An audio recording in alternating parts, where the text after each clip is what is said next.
How's it going, everyone? Sethphir here, and welcome back to another Tower of Fantasy video. This is going to be day 14 in the Ultimate Guide series, and we have a lot of stuff to talk about. There are tons of new events coming on, tons of new characters being announced, as well as a lot of important information that you're going to need to know to prepare going into Wednesday and Friday later this week, so make sure to check that out. We're going to shuffle up the breakdown of this video a little bit. First, we are going to talk about new events. Then we are going to talk about the speedrun daily checklist as always, as well as the extra daily checklist. And then finally, we'll wrap all of that up with new and important crucial information regarding the Frontier Clash, as well as legendary gear coming up and a few other things that are time sensitive.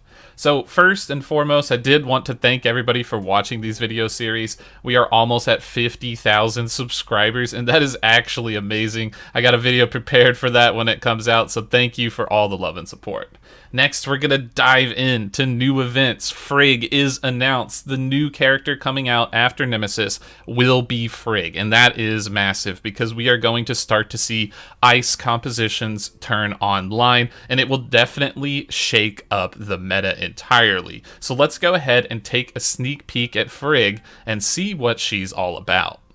Alright, here we are with a sneak peek at Frigg. She is an ice character who does have a good balance between shatter as well as charge, so she will be filling that main DPS type role, but with a little bit of bonus. She can kind of do a bit of both. She does have a passive that fully buffs ice characters, so that's going to increase the damage and shatter of a lot of your other ice elements. So this could be shifting up the meta, maybe a little bit away from Volt, or giving you at least an alternate option to go ice instead of Volt, which will definitely be a nice mix up, and I'm looking forward to her flashy skill set, as you can see on the screen here, and her aesthetics are definitely really clean. Super exciting.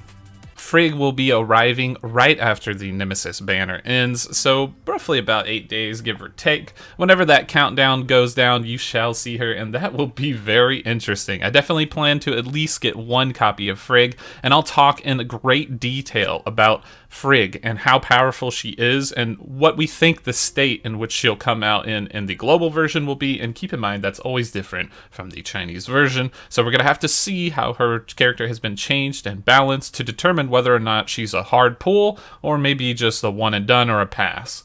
So once we've talked about Frigg, let's talk about the new events. We have a few things running on. We have the Executor Training as well as the Supply Run and the Summer Breeze. So there are a lot of interesting things here. The Executor Training will simply allow you to kill world bosses throughout the levels here. And if every time you kill one, you're going to get 500 energy resources, which you can spend in the shop, up to a maximum of 1,000 per day. And I think my friend said he got 2,000 today because he wasn't on late last night. So I think there's some sort of like catch up or forgiveness mechanic where you can like bank it forward to the next day.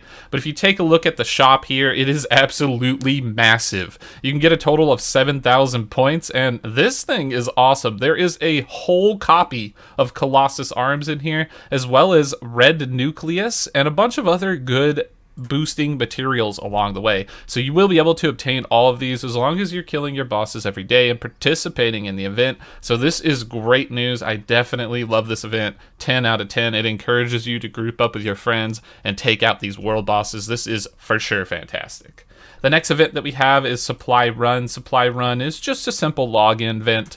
At the start, you're going to get these 5 Gacha coins, and we'll talk about that here in a second. And then following that, you're going to get 100 Dark Crystals every single day, which is super generous, leading up to day 6 with 10 Red Nucleus rolls, which is absolutely massive. So great job on the developers. This event for login is definitely appropriately prized.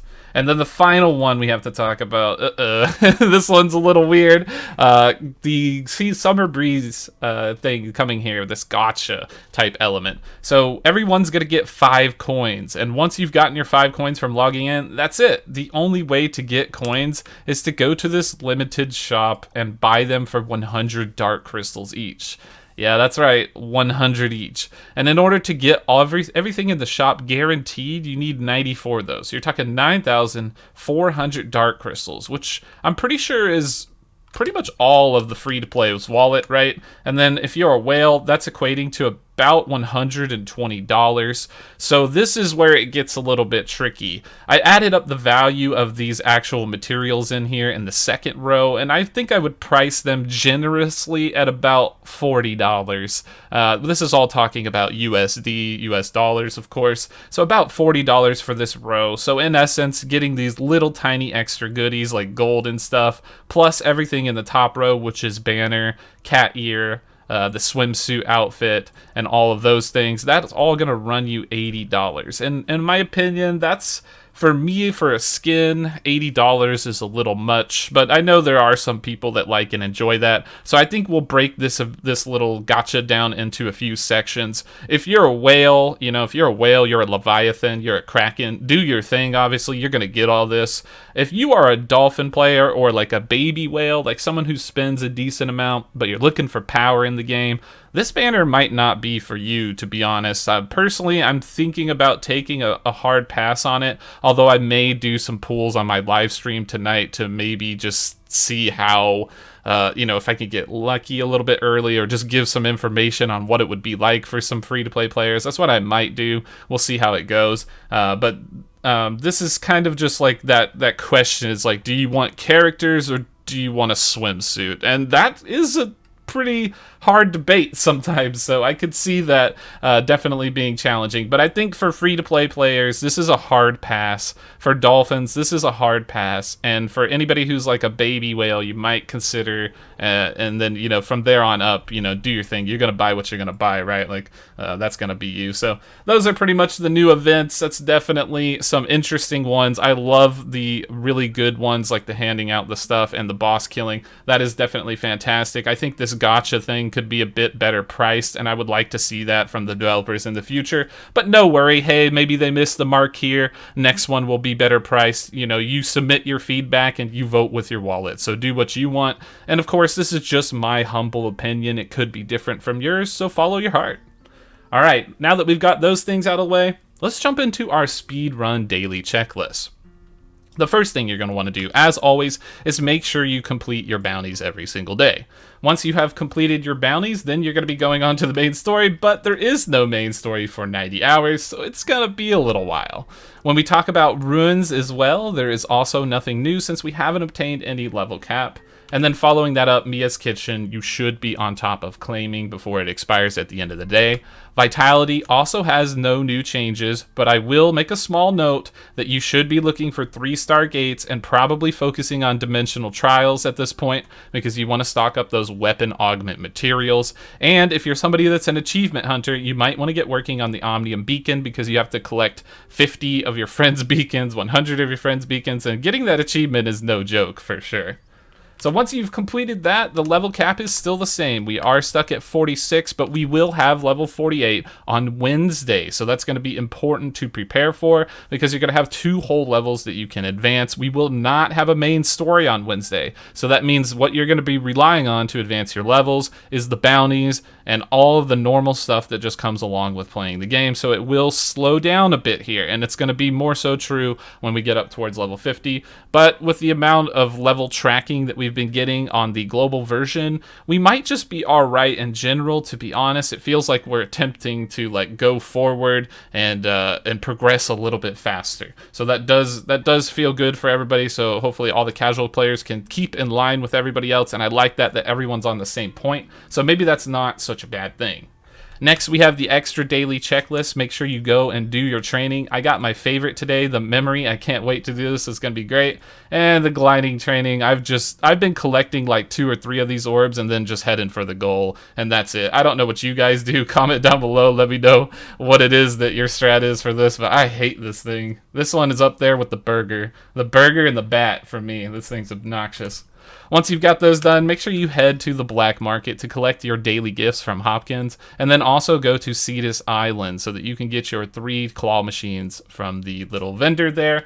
And then once you've done those things, go ahead and check out Hycros for your machine part farm. That's going to be very important to keep maintaining those vehicles, which is also something you should keep in mind. Make sure you're maintaining your vehicles, so that'll be very important for you. Then head to the shop and collect your free daily box, as well as the Vitality Solution 1,000, free to play 50, dolphins and whales 100, and then giga whales and leviathans, the 2 extra 200s after that.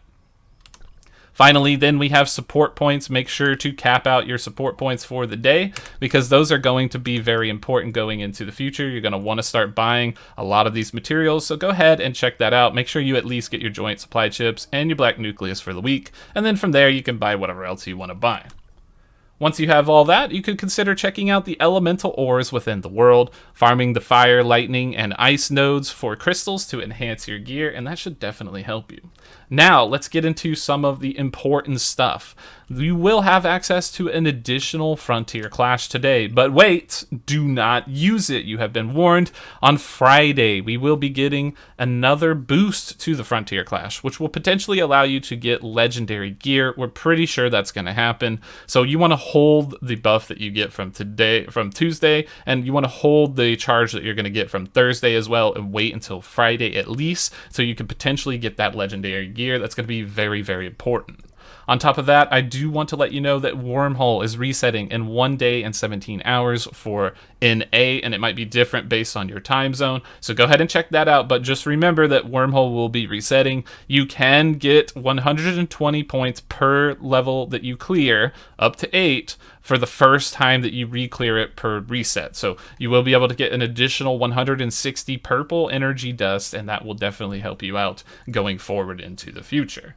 Once you have done all of those things, do keep in mind that PvP will be ending at the end of the month. So on the 1st of September, the Apex League is going to be resetting. So make sure you're in a level or a placement to where you don't have to grind so much last minute with everybody else, because they're definitely going to be there grinding their hearts out. So make sure that you are okay in that aspect and you're happy with your placement. Once you've done all those things, you're looking into other different things like mount farmings. Make sure you're maintaining and trying to get all those mounts that you can get. You're looking to farm machine parts, and definitely anything that's a long-term goal like achievements. I have finally hit 2,000 achievement points, which seems like a massive milestone to me. I have no idea how I'm going to get 2,250, but we'll figure that out along the way, I suppose. I'll try to figure it out. I don't have much left. I've completed a lot of everything. The things that I do have left are like super time gated and we're not in the game. So I'm starving for missions right now. I might try to hit up these join-op mission things a little bit later, because they seem a little bit picky to get, but you know, I've collected pretty much everything except for the electric eels. I've done all the cooking. I've done, so I'm getting there. I'm getting towards 100% completion, and I'm working at it every day. And now's a great time while we don't have like super in-game activities and we don't have like level caps. So like these days in between is really perfect for locking in and nailing a lot of those activities. All right, that's going to be pretty much it for this one. Make sure to like, subscribe, and hit the bell if you found this information helpful at all whatsoever. Thank you for supporting the channel and watching, and I appreciate everybody who shows up to the live streams every single day at 6 p.m. EST. We will be there to answer questions about Frigg and the new event, so make sure to stop by for a good time. Thanks for watching once again, and we will catch you in the next video.